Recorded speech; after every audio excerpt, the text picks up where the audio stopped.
राधे राधे। तपाईहरु हेर्दै हुनुहुन्छ श्रीराधा अनलाइन टिभी।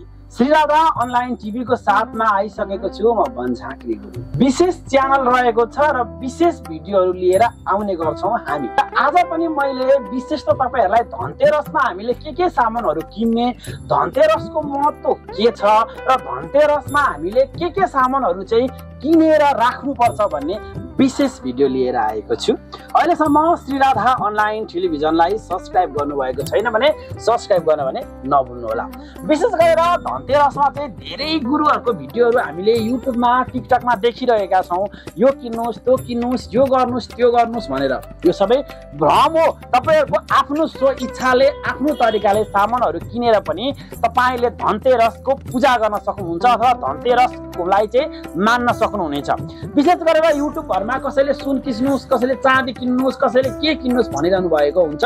सो त आफ्नो इच्छाले पूरा हुन्छ अथवा आफूसँग त्यो हैसियत छ अथवा तपाई अलिकति माथिल्लो लेभलको हुनुहुन्छ भने त ठिकै हो। हैन भने चाहिँ जस्तै गरिब दुखीहरु जसले चाहिँ आफूले धेरै दुःख गरेर पनि आफ्नो जीविका चलाउन गाह्रो भइरहेको छ, त्यो व्यक्तिहरुलाई चाहिँ यो भिडियोले चाहिँ धेरै नै सपोर्ट गर्नेछ। विशेष गरेर धनतेरसको दिन चाहिँ तपाईहरुसँग छैन, तपाईहरुको आर्थिक अवस्था कमजोर छ भने तपाईहरुले चाहिँ धनिया, त्यस्तै गरी कम्बल गट्टा, त्यस्तै गरी गौमती चक्र अनि बेसारका दानाहरु, त्यस्तै गरी गुच्चो आफ्नो आर्थिक अवस्थाले जे सक्छ, जे धान छ त्यही अनुसार किनेर चाहिँ भगवानलाई खुशी अनि प्रसन्न बनाउन सक्नुहुनेछ।